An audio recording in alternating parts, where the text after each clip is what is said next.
All right. It is that time once again for me to declare us live. Awesemo.com, PGA Live Before Lock. You guys know the drill by now. CJ Cup edition. We are not in South Korea. We are still in Las Vegas in Sin City. I'm Ben Rasa here with Jason Rouslin. What do you say? Second leg of the old Vegas swing here. Yeah, it started off, the week was fine, and then all of a sudden Dustin Johnson had to withdraw due to COVID, and then my computer stopped working, and then Tony Finau had to withdraw again. So, I felt like it was all going really good for us, and now it's Wednesday night, and I'm like, I don't want to do this week. I don't know what's going on here. So I'm all messed up. I'm a creature of habit.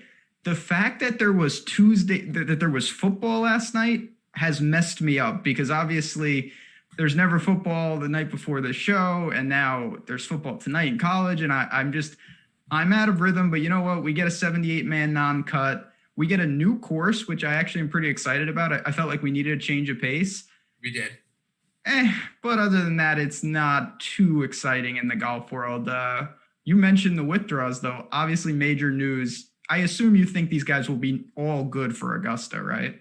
Yeah, so as we always start off with the show, since we've come back, we always talk about the COVID withdrawals, because I've gotten in trouble from a few followers of mine and yours that, we don't mention off the top, like a Webb Simpson withdrawal. Well, this week it's a Dustin Johnson and Tony Finau withdrawal.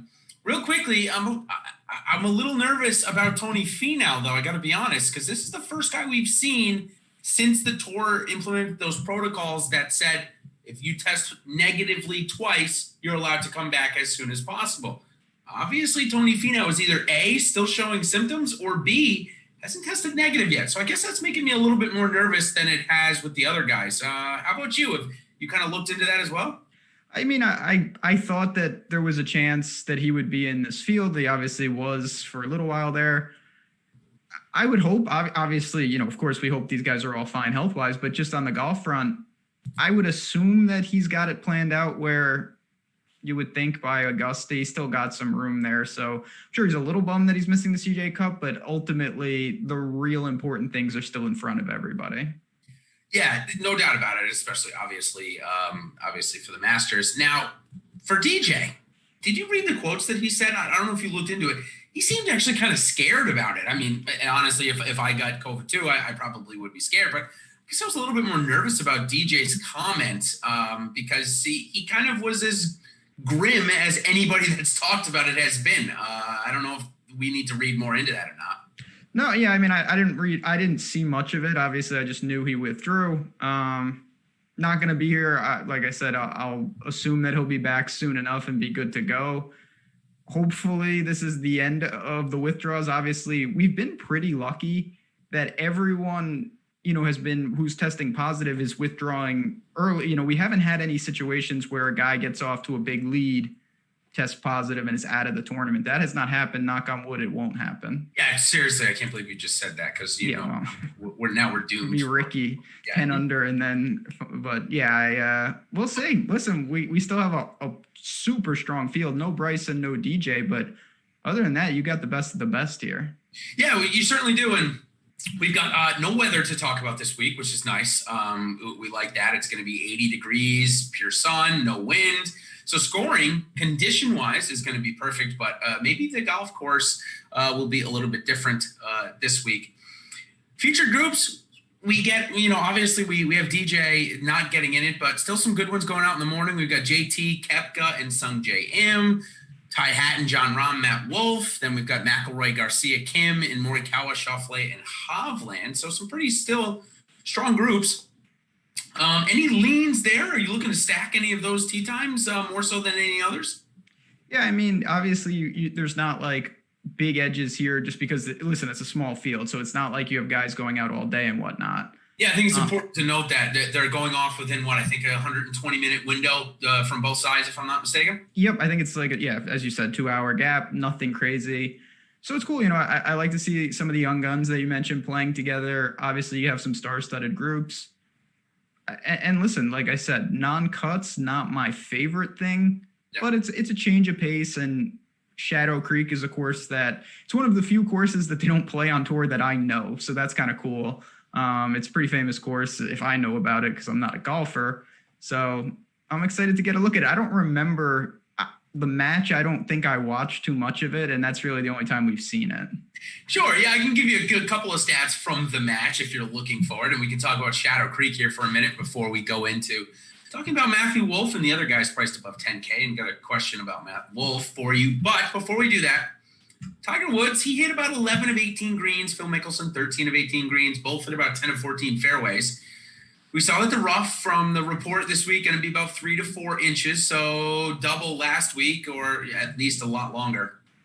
I really think it's going to be a tricked out version of last week. And what I mean by that is we're in Vegas, so how much different can the terrain be from one course to the other, right? I think we can start with that. But what can be different is the unlimited budget that Tom Fazio had to design this course. And obviously when you have an unlimited budget, you know, if you ever played sim golf, if any of the followers here or subscribers have ever played sim golf before, you start with a budget, right? Yeah, sim golf. You've ever heard of it before? No, I remember Sim City. Yeah, it's the same makers. It just they made a golf version of it back in like 1999. It was my favorite. Those were good times. It was easier, more simpler times, I guess. You had a starting budget, and of course, if you had all the money in the world, you could put in the rock formations and the waterfalls and the streams. And that's what we're going to get this week. Tom Fazio put all those fun little trinkets in there. I suspect the score is going to be like 1.5 under. I mean, I guess the low round since the renovation was like Dustin Johnson at 66. I'm sure we're going to see a couple 66s this week. Have you read anything to make you think differently that this is going to be like a BMW championship over par type of event? No, I don't think so. Listen, could it play somewhat difficult? Definitely. I still think, 15. If I had to guess, I've been saying, and this is just a guess, of course, 15 to 18 under could get it done. I don't think it'll play like the Shriners, but at the same time, unless the wind really kicks up, I don't think it'll pose too big a challenge. I like it. I think that the course, it doesn't yield itself to bombers. It's going to help if you're aggressive, but you don't have to be. A lot of water hazards. Pretty typical, you're going to have options, and I like that. So it's exciting to see, and a new course is never a bad thing. Yeah, and Adam just pointed out in our chat here that JT in his interview said that it's the best manicured course he's ever seen, which is a little bit surprising. But at the same token, $500 to go play around there. I guess I'm not that surprised. The most I've paid is Kapalua course, and I think I paid like $385, and it was still like, there were some spots in the rough where I was like, hey, I could grow better grass than this.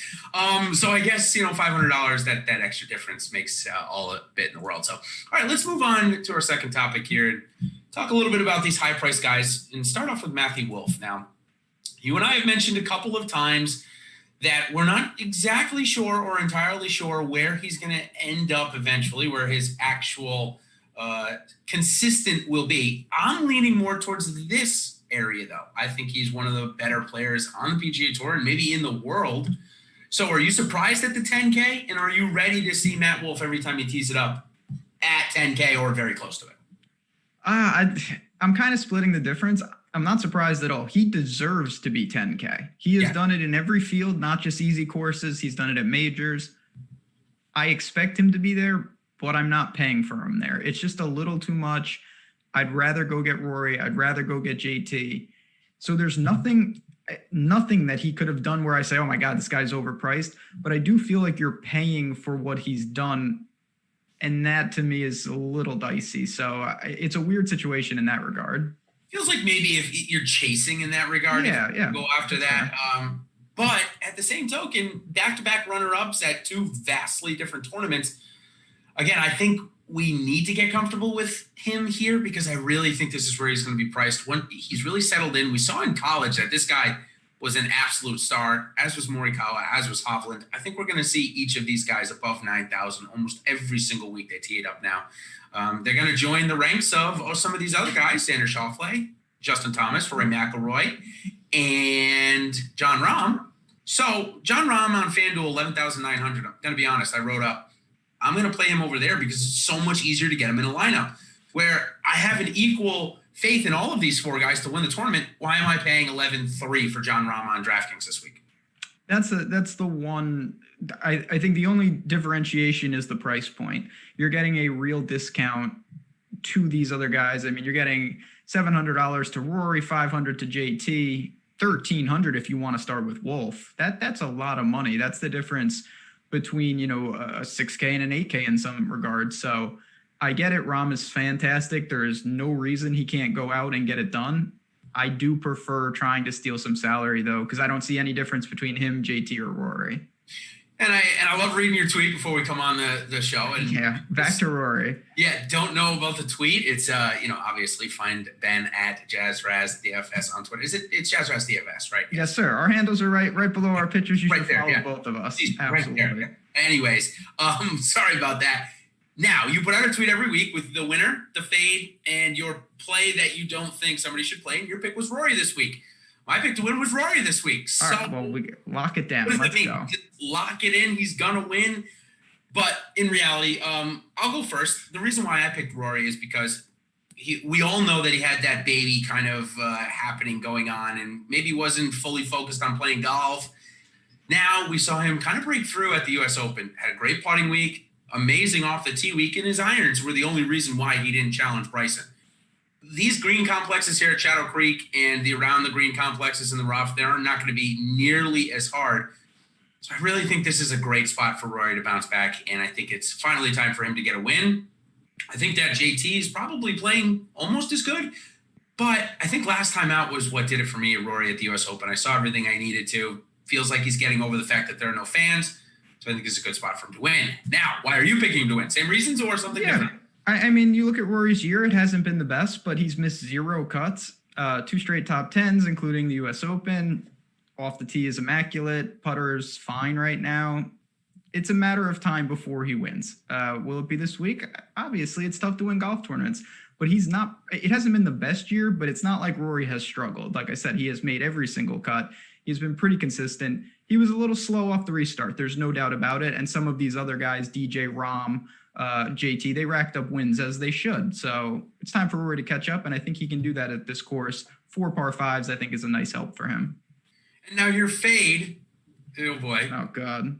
Is also my fade, and it's Xander Schauffele. That's right. So we're on par with who's going to win and who we're fading. So obviously that means we should be betting Xander and fading Rory because we know the opposite's going to happen. That's correct. Right? Yeah, I mean, listen, Xander is a guy that and I want to be clear, I get people like last week, my fade was Cantlay. That didn't mean that I didn't think Cantlay could play very well. It was just a price thing. It's the same concept with Xander. Xander's a damn good player. I just look at his recent form. Last 2 tournaments, he's gained 7 and 6 strokes putting. He's had really good finishes, but the ball striking was basically 0. And for him, that's really atypical. That's not going to get it done long term. I would rather play Wolf, JT, Rory, or Rahm over him. He's the odd man out up top for me.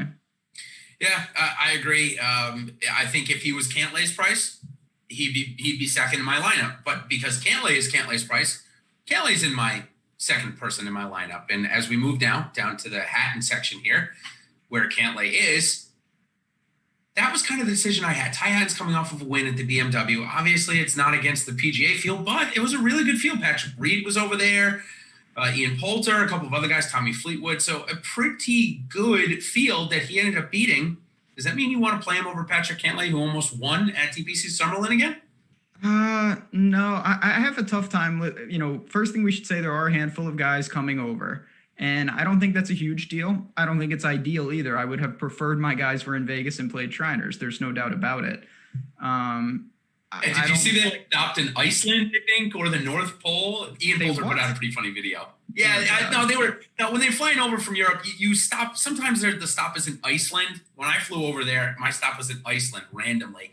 But yeah, Poulter posted a video of them. He called it the North Pole, and maybe it was his caddy that was on the phone, and he pantsed his caddy. Anyways, it was funny. They should have stopped over. Could have caught the Faroe Island soccer game yesterday. Smoked Andorra, as I knew they would. But that's neither here nor there. I think that Cantlay is completely fine. He's in form. But the wild card, I know you're not a fan of him, and normally I am not either. Can you stomach playing Brooks at what should be very low ownership? All right, you ready for this? Have you ever heard of a platite plasma injection? No. Why? I can't even. I don't even know what the first word you said was. I've heard the word plasma before, but that's That's what Brooks is working with these days. How about a cortisone shot? Yeah, that's the one. I've heard of those bad boys. Okay, so he had a cortisone shot in his hip and a platite plasma injection in his left knee. Okay, now I'll preface that with saying, if this this rehab that he's been doing, if it doesn't go well for him, he's going to be out 9 months because he had a tear of the patella tendon, small tear. But, I remember Victor Cruz, wide receiver for the Giants, obviously, when he tore his patella tendon, basically ended his career. So I am a bit nervous with Koepka. At 6% ownership or 7% where he's going to be, I'd rather just roll in Cantlay, who I think is not going to get above 15. I'd rather just spend the $100 and let Brooks beat me with a bad knee and a bad hip until we find out that he's good. And he already said he's going to play this week, going to take the next 3 weeks off, and then come back at Houston and play the week before the Masters. So this will be a big tell for him. If it doesn't go well, he could hang it up. No doubt. So that's the one thing that I'm certainly nervous about. He's definitely using this as a barometer. Like, there's no doubt about it. He's got a plan leading up to Augusta. But as you mentioned, in a 78 man, to get someone like Brooks at that ownership is very, very enticing. So I'm going to take some plunges. I don't love the range, to be honest. I'm not really on Hatton. I think Cantlay is fine. Then you got Morikawa is great. I don't worry about him, but you got Berger, Decky, Fleetwood. My goodness, those are three very difficult names to break down. Yeah, I am on an 0 for streak of getting Matsuyama, so I'm just not going to play him. Yeah, I'm just not going to play him. I blew up. He came back. He was in my biggest lineup the week that he came back. Blew me up. Last week, blew me up really bad. So I'm done with Matsuyama. I'm going to let him beat me. I think he's going to carry some ownership, so maybe I'll look for a number for him to top 5 or top 10, but I don't think he's going to win. His ball striking is a problem right now. His short game last week around the green kind of saved him in round 1, but he's not striking it well right now. And I know prior to that it was okay. I'd rather just pass on him and go down to somebody like, even like Abraham Ancer, to be honest with you. Oh, wow. So the guy I want to ask you, and Chad, as Jordan Klein has instructed us, that's my fault. I meant to say what's up, Chad. It's good to see all the regulars. You guys know the drill. If you can pump up the likes, we got a lot of people in here for Wednesday night. Let's hit the button, get it moving. So this is really interesting. And I was talking this morning with Pat Mayo about this.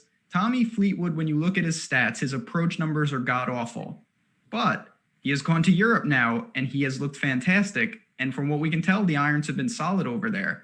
What do you make of a guy who seems to be struggling over here? He comes get right in Europe and now he comes back. Do you like Fleetwood, or are you just still nervous that it's not working? Yeah, I'm still at a wait and show because he's 9,100. I actually felt like, after his last week performance where I think, he come in like 16th after a bad Sunday, which actually hadn't been how he was going. He actually had been performing very well on the weekend in Europe. So I think it's a price dictate for me. I really want to get Rory in there. Cantlay was my number 2 on the board outside of Thomas and Rahm and not DeChambeau, Thomas, Rahm and McIlroy. Yep. So for me, it was too tough. I didn't have enough money to go and get Tommy Fleetwood in my main lineup, so I passed him over this week. I got him in GPPs. He's higher owned than most of the guys around him. Definitely higher owned than Matsuyama. Definitely higher owned than Berger. So it's tough for me to say. Main lineup, not for me. GPP target for sure. That's fair. Yeah, I think that's probably in line. I doubt he's not a priority. But if you can build really interesting lineups if you go a little more aggressive in terms of like hitting the 9K range. I didn't do that too much, but I think the build looks pretty cool and different. You had to pick one, Hideki or Berger. I know they're kind of Berger's more of your guy, but who are you going to? I'd go to Decky. I know that it's been frustrating. And this is just a personal, I don't have data behind this, I'll be honest. I do think there is a difference between missing a cut when you shoot 5 or 6 under and a cut is 6 or 7 under, and when you shoot 3 or 4 over and the cut is 2 or 3 over. Like, he did not play bad last week. He just didn't play good enough to make that cut versus the field. So I do think there is a small difference there. I would lean Decky over Berger. I think it's a tough one. We're going to be split on this. That's because I really don't think that Matsuyama is in that great a form. Now, of course, these guys are the best players in the world. So when I say good form, I'm still going to take Matsuyama over Lanto Griffin. There's no doubt about that, right? But in retrospect of where he's priced and how he's playing, I just don't think he warrants it this week. And it looks like he's still going to carry some decent ownership. I'd rather go to Morikawa, who I think just couldn't make the putts last week and made a couple of errors. Matsuyama actually looked bad and was saved by a short game. So that's I would just shift right up to Morikawa. All right, so now we've come time in the show here where I'm going to make you pick your poison. So we know a couple of guys in this field have gotten the best of you and I recently, and maybe for me has gotten the best of me over the last 2 years. But of your poison, Ricky Fowler, Justin Rose, Jason Day's not really your poison. He's maybe more Alex's poison than yours. But of those three, who are you picking this week? Yeah, I mean, that's you start with Ricky is in the cyanide, in the rock, whatever Nick Cage has to defuse in those missiles. That's Ricky. Justin Rose, to me, would be the least egregious of the three because at least when he's in form, the finishes are there. The miscuts have been terrible, but the finishes in terms of upside have been there. He's coming back from Europe as well. Listen, I want to be clear. I have some Ricky, but he cannot avoid the blow up. He's making birdies. It's not like he's not scoring well, but I've never seen something like that last week. He was fine. He birdied to get to -5, and then in 2 holes, it was all gone. So I think I'd go Rose and Ricky. Day, I don't really have interest in. The irons are really not clicking. Real bad now, yep. Okay. Sorry, I just want to say real quick, Grummertown. Not sure if you're a new friend of the show or you've always been lurking. We got a super chat, and we really do appreciate that. Thanks for stopping in. Stick with us, man.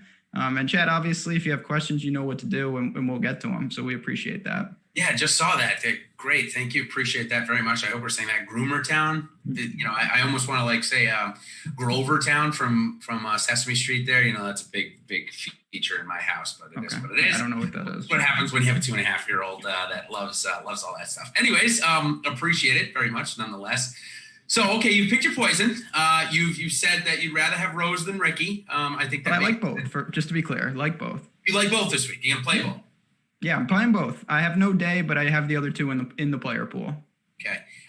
It really, so from Fowler, it was just the fact that it all just went to crap in 2 holes, or do you feel like there's something there that maybe I'm missing? Because I'm going to be honest, I think that Fowler's trending towards the Jordan Spieth category right now. Oh, no, there's no listen, obviously, I think we all know that I like Ricky and I try to defend. There is no defending the results have not been there. He's had chances. He's had flashes at a WGC. He was right in the mix, ultimately fell on Sunday. I do think the scoring is there. The putting was better last week. You can't hit it in the water 3 or 4 times in 2 rounds. That's not going to happen. No, 2 holes, not 3 rounds. Yeah. That's that's terrible. So I'm going to have some shares because I do believe the upside is there, but I'd be lying if I said I'm confident, and I've certainly toned down the exposure. At 8,100, this would have been a borderline jam spot for me not that long ago, and that is not the case this week. Yeah, Kyle pointed out in the chat that eagled 18 today, and they're like a little shootout if that is going to help you or hurt you in deciding. But I think we already know you're playing him anyway, so kind of regardless of the point. All right, so for the 3rd straight week, we're going to talk about Scottie Scheffler and Sungjae Im in the same sentence here. 88 and 8,700. We've seen them now go from the highest price to mid price, now into the value section a little bit. Do you have a lean on either of those 2 guys? And I'll just get it right off. Sungjae Im I'm riding him to the pine this week. His ball striking looks so good, and he didn't have that COVID scare or withdrawal. I think he's in a really good spot right now. 13th last week because he couldn't putt, but I think he gets it done this week, and he is in the top 10. So Sungjae Im all in for me. Well, so I played Sungjae last week. Really crisp ball striking once again. Seems to be, he was crushing during the Florida swing. Really slow restart. He's back in form.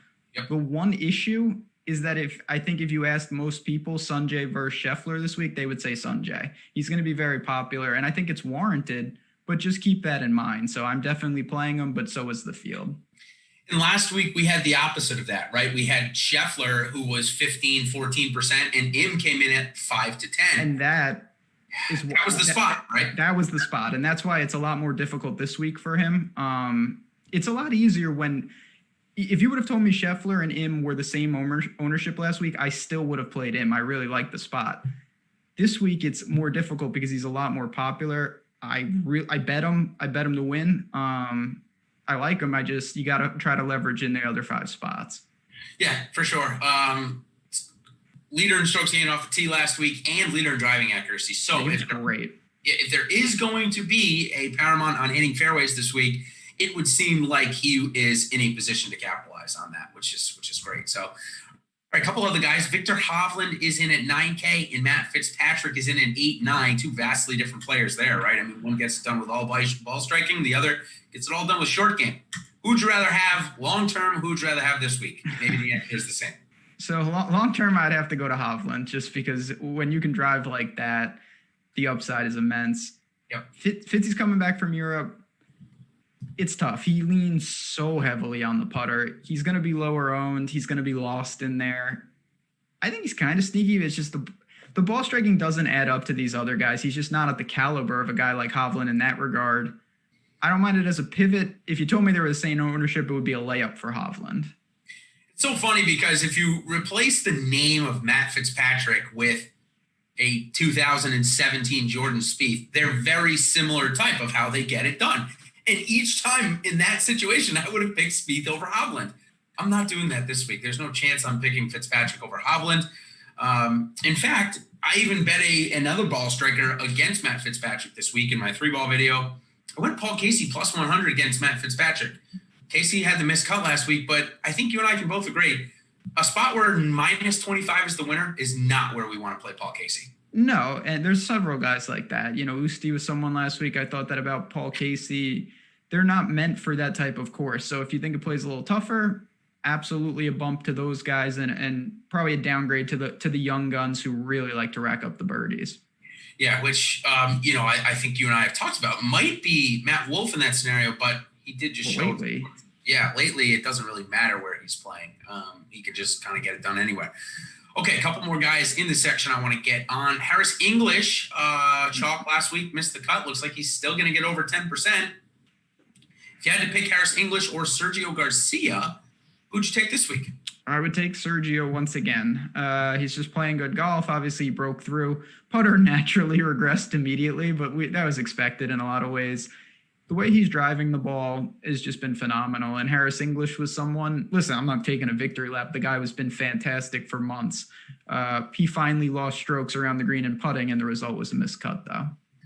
It was. And honestly, he might be driving the ball as good as he ever has in his career the past month and a half. And if you want to check out his stats and how good he's been off the tee, perfect time to come and join us on the Awesemo Plus side. And listen, we are 30 days away from Masters. That's right.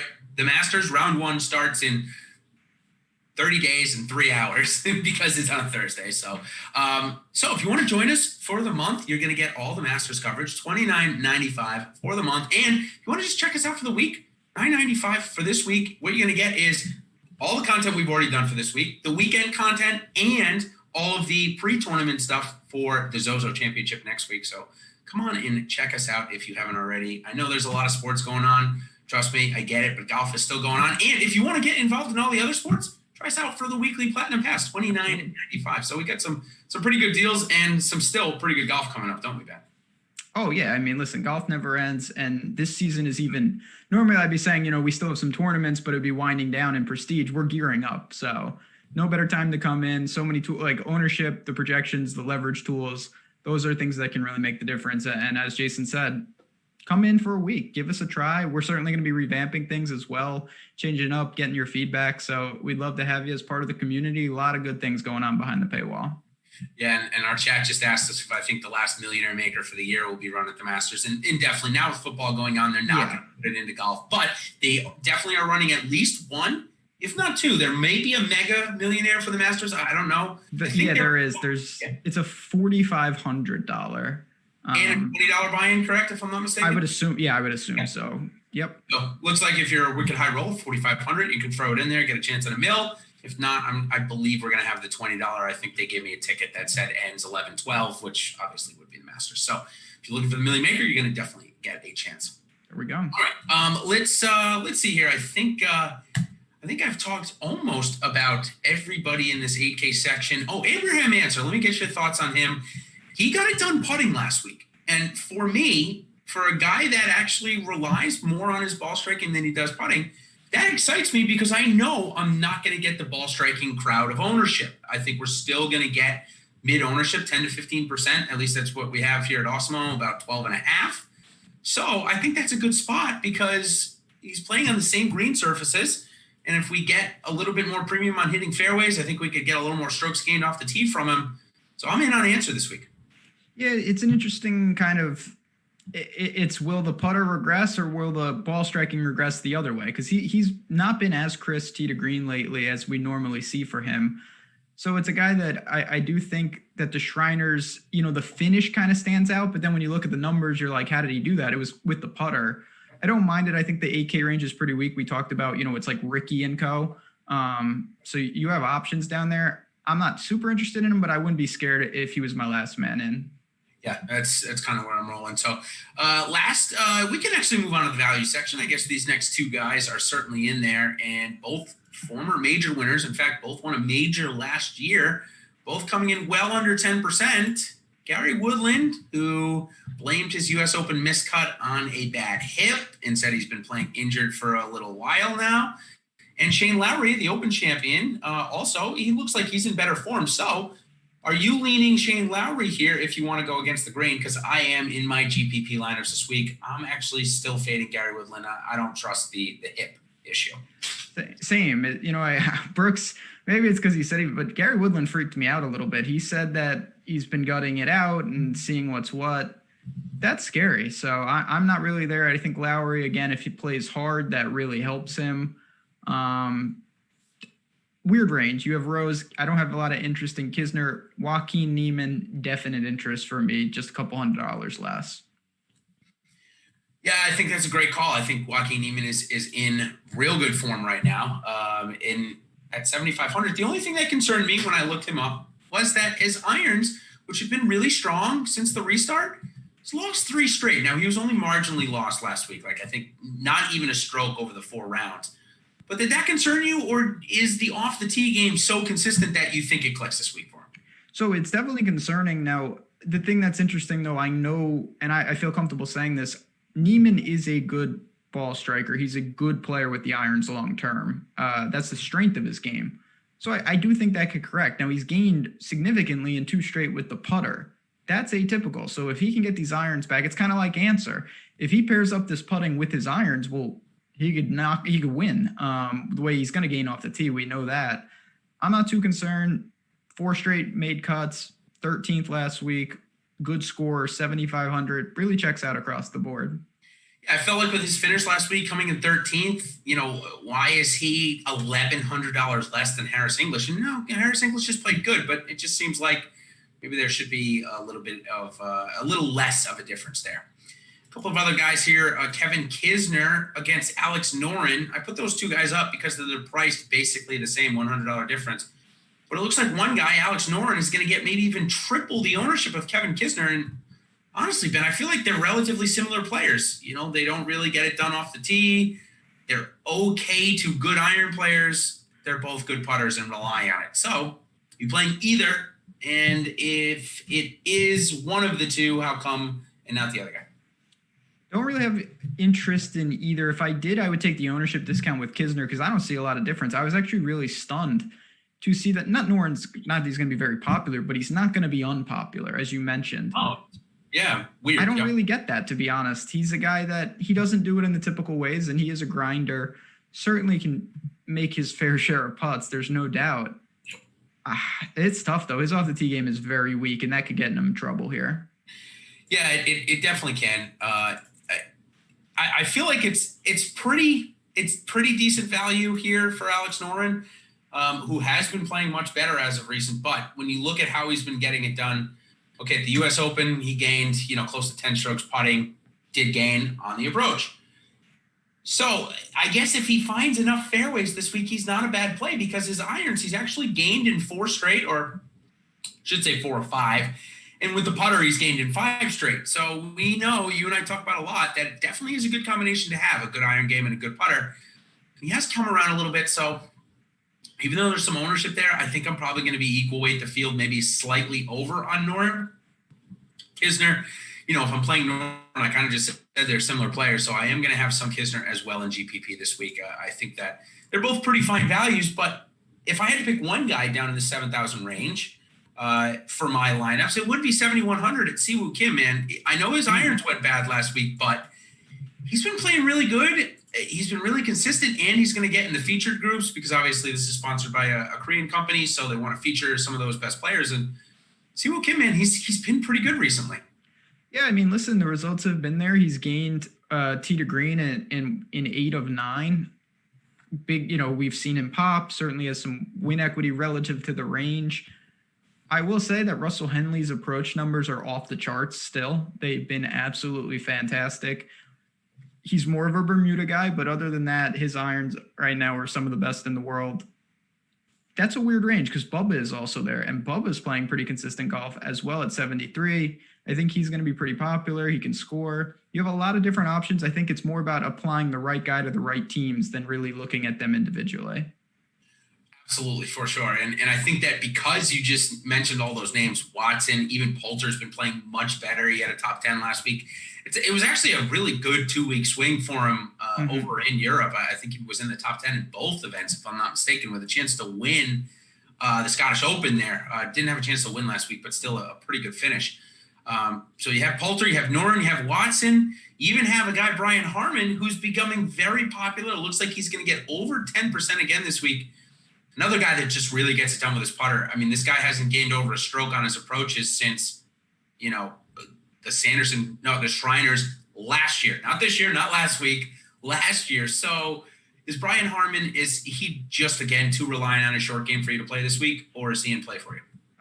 Yeah, I mean, it's not a range that I'm attacking heavily, so he'll probably get squeezed. It's kind of like Billy Ho, who I don't have a problem with, but at the same time, I'm not rushing to get there. He's been a little erratic.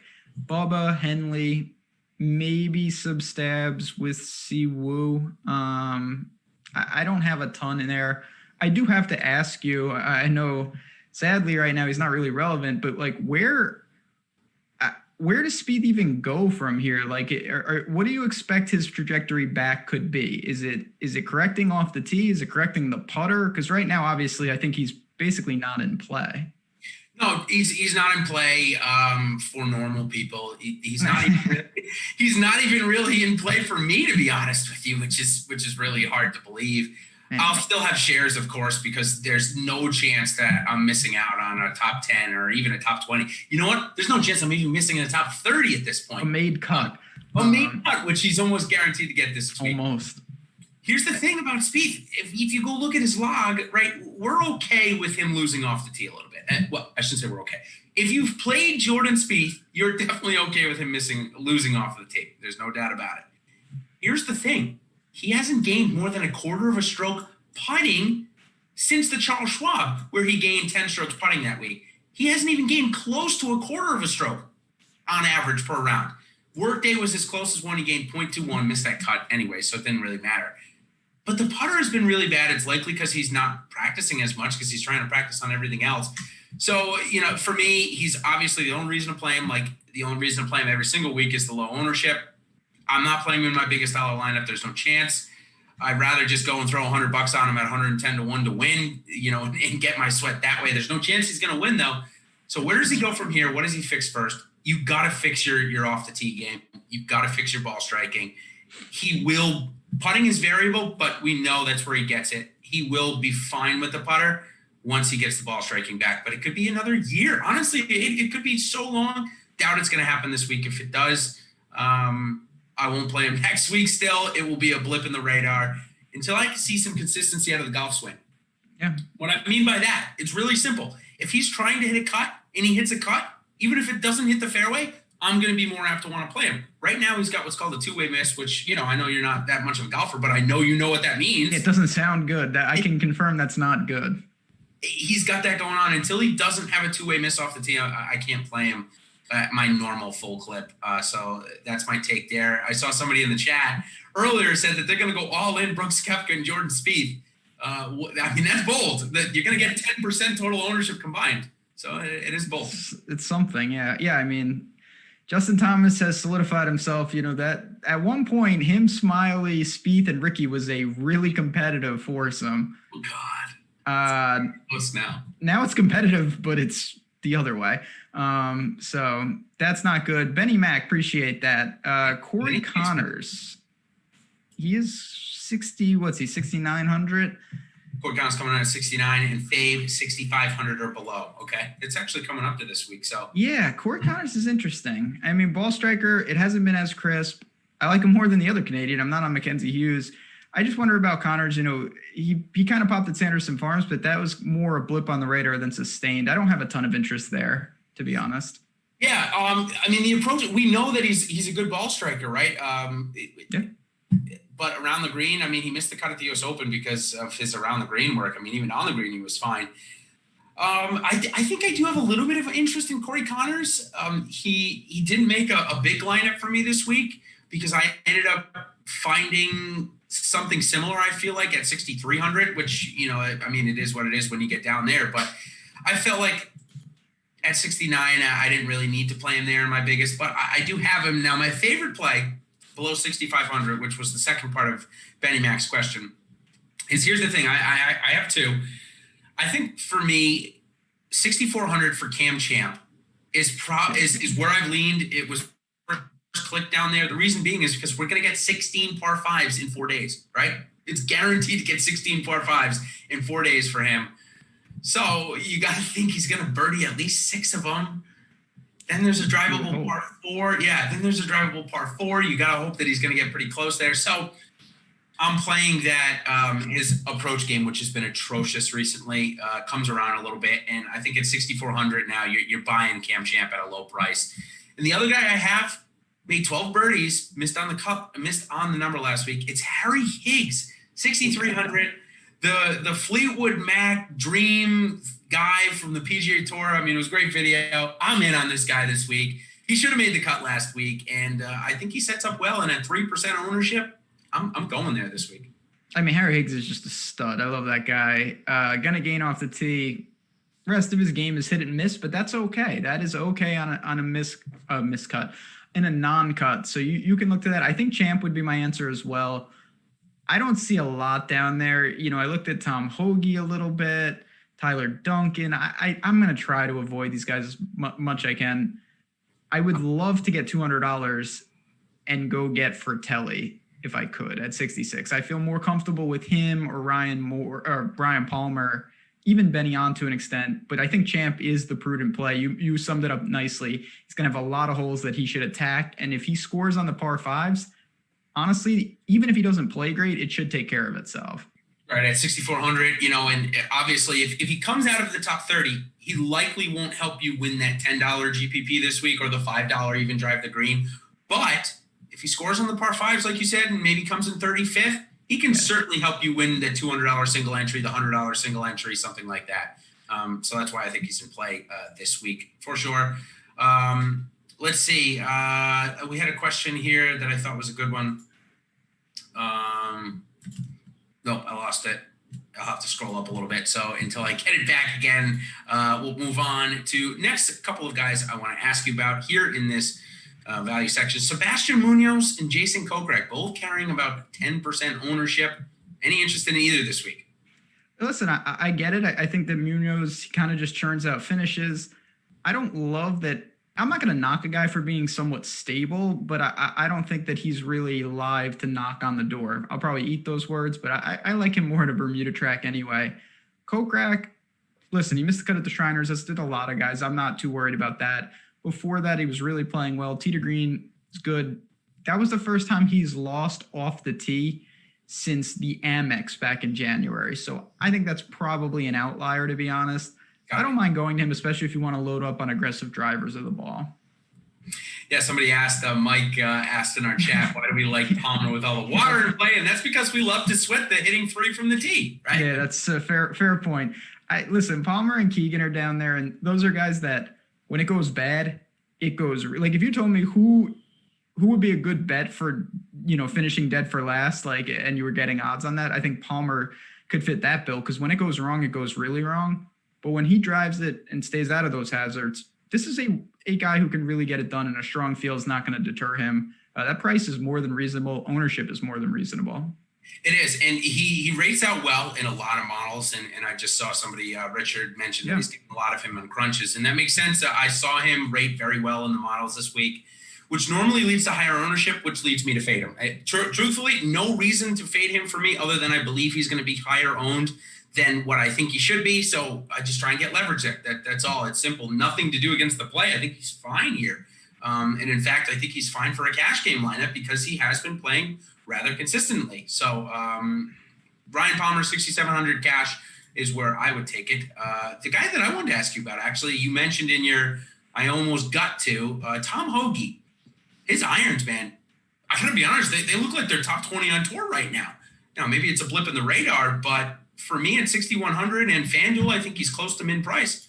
I got there on one of my important lineups because he opened the door for me to get 4 of the top guys. Yeah, and listen, that's what I think you have to remember, that it's not about the play, it's about the 6 plays combined. And if you play Tom Hoge, you are able to play, say, like Rory and Rahm or something like that, and you can do that. What I was talking about this yesterday, and I'm going to reiterate it.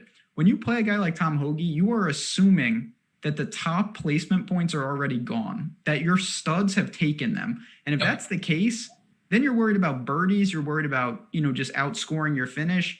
So the room to get there is much wider. You're not asking Tom Hoge to win the tournament. You're just saying, can he grab any placement points? Yeah, make birdies. Somewhere in the top 50. That's Absolutely. It. So if you go like that, I don't see any problem with doing it. You just want to be careful. You don't want to be playing a ton of guys in the low 6s. I got a couple more questions here before we get into our deep dive. Scottie Scheffler, Victor Hovland for me. Hovland for sure. It'll be Hovland for a while. As good as Scheffler was playing before he came down with COVID, I still would have taken Hovland in those scenarios. I would have gotten beat. But for $200, I don't think Scheffler's shown. I think he's shown a little bit of rust. I don't know if it's from COVID or not. I honestly have no idea. If he's feeling some effects or feeling some after effects, I've got no idea. But I'll take Hovland this week until I see Scottie get back to that. Did we pass up on Louis Oosthuizen? No, I think we talked about him briefly. You're more apt to play him this week, right, than last? Definitely more apt. More apt if I think the course play is difficult. I don't think he's a particularly strong play. The form is fine. Price is reasonable. Just kind of a blah play, and I'll probably come in close to the field.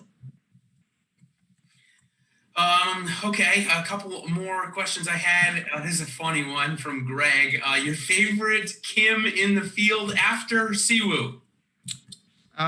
So I think it would be your boy, the 18-year-old. Okay. I'm not going to get to him, but he's obviously talented. I'm interested to see how he plays. I think the more experience he gets, that can only be a good thing. I think it's still a little step up, though. It looks like, and we only remember we've only had 2 rounds with this guy, or I should say 8 rounds, 2 tournaments.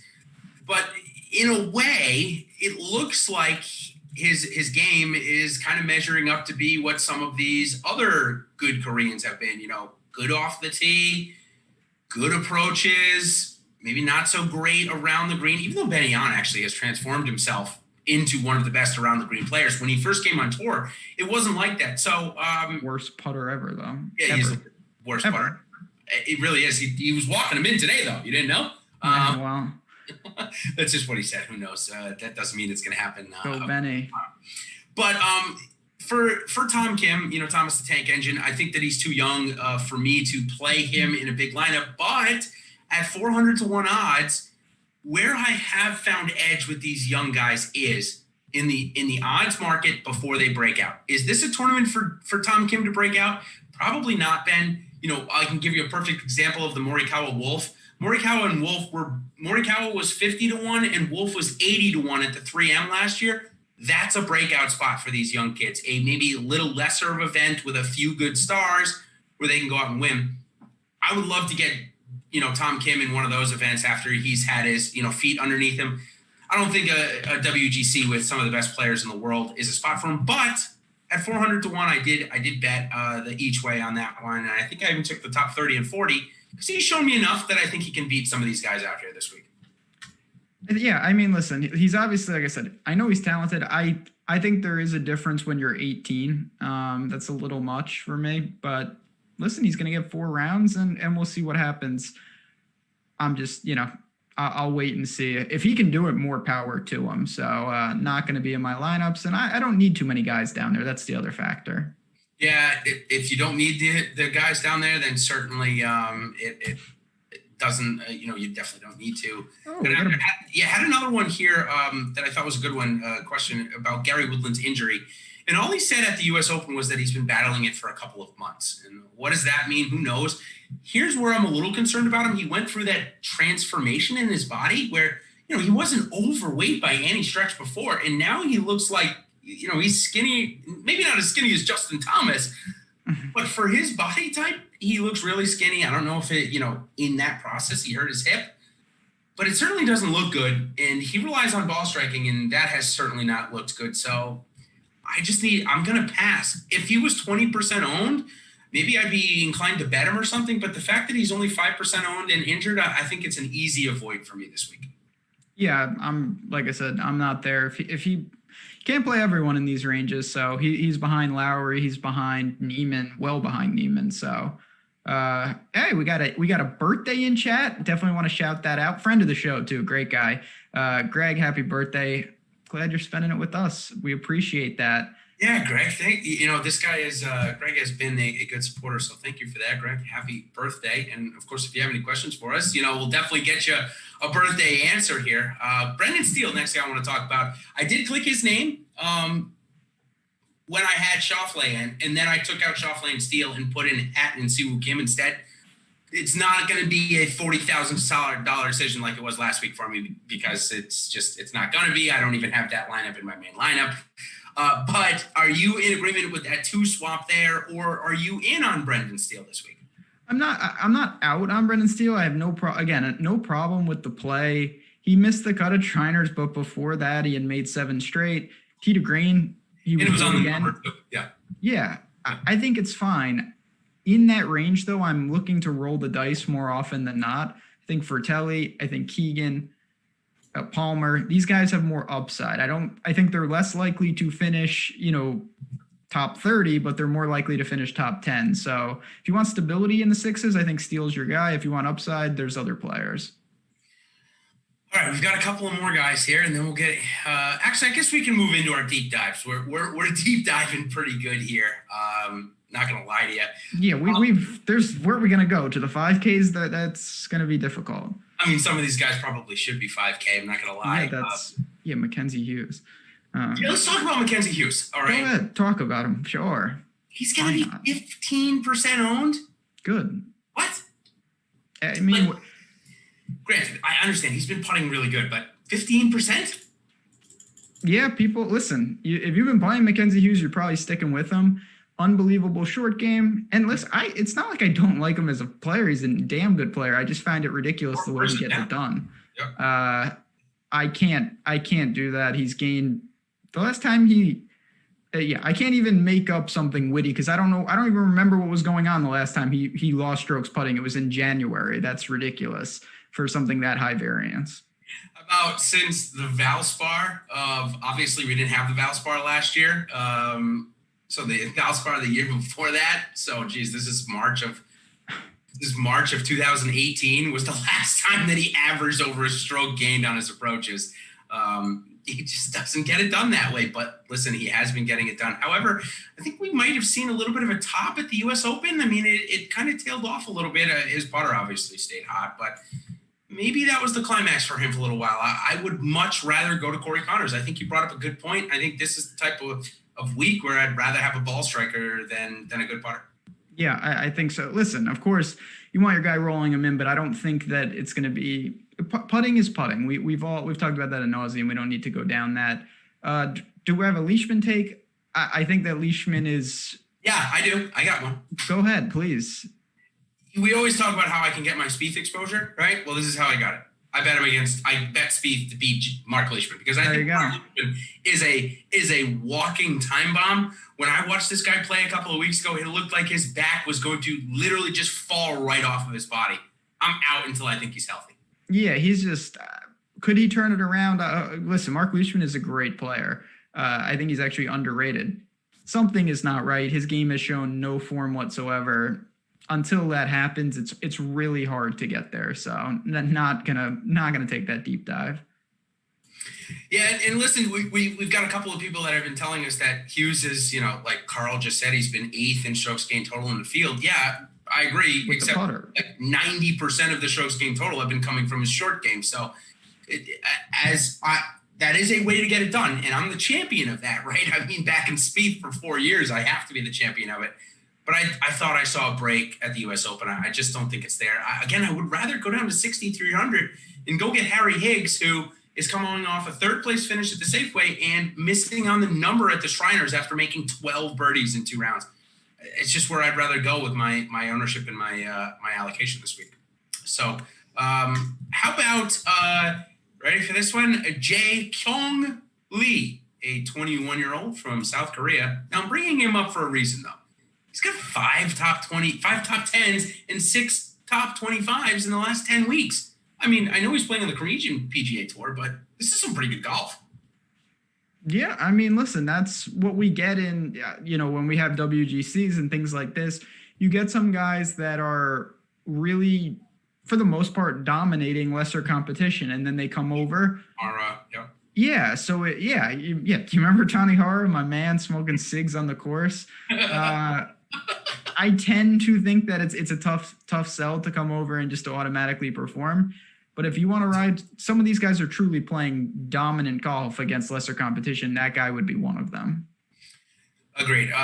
Slim asked us a good question as we round it up here. He said, is Brendan Steele going to be the highest 6K owned? And according to Awesemo, it's actually going to be Mackenzie Hughes, another guy that's going to get over 10% too. And of course, this is part of our premium package. You can join us on the Awesemo Plus side. Good reason to do so. But I'll give you the tidbit of the other golfer that's projected above 10%, below 7K, and it's Cameron Smith, who had a really nice bounce back week. He shot only 1 under on Thursday, but bounced back with a 7 under on Friday. Also a pretty decent weekend, scored a lot of points. So if you had to pick one of those two, I'm pretty sure it's going to be Cam Smith by everything I've heard you talk about Mackenzie Hughes, but maybe it's neither. It's Cam Smith or neither over Hughes. But I don't mind Cam Smith. He's losing off the tee as well, but he's been fine, and he can get it done. He's a different type of player, but you could do worse than him. And oh man, this is a good one. With somebody in our chat, Thomas just let me know that there's going to be a margarita. There's a margarita machine in the lobby. Oh boy. Yeah, that'll get you every time. All right. What is your hot take as we round out this show? Are you going to Rory? Are you going to Harry Higgs? Where are you going? Yeah, so I did. I nailed it last week. I got my Justin Sue gets another start. That was a nice payout, 18-1. Great job. Yeah, got right. I had a Matt Wolf ticket too at 20-1, and we know how that went. So all in all, it was a bad week for me, but I did get the Sue hot take. So I don't think it's really fair to say Rory's going to win since he's the top 3 favorite, even though I do think that's going to happen. But I'll say that Cam Champ or Harry Higgs gets inside the top 15 this week for me. And I'm gonna do the same thing, but I'm gonna use Ryan Palmer. I think that Ryan Palmer, if he can avoid the hazards, and that's a big if, has the skills to play well at this course from what I've seen. Listen, we don't know exactly what this course is gonna give, but I like him as a kind of a dark horse. So take that for what it's worth. It's gonna be fun. I'm excited to see it. Chat, as always, good times, and as Jason talked about, a lot more golf ahead. So stick with us, come back each and every week, hit the like button and subscribe. We have so many shows. I can't even keep up with them, and I'm, involved in creating the events sometimes. So hit the notification bell so each and every time we go live, because MMA, NFL, baseball, NASCAR, you name it, we have it. On that note, me and Jason are going to head on out. Good luck. We'll see you guys next week.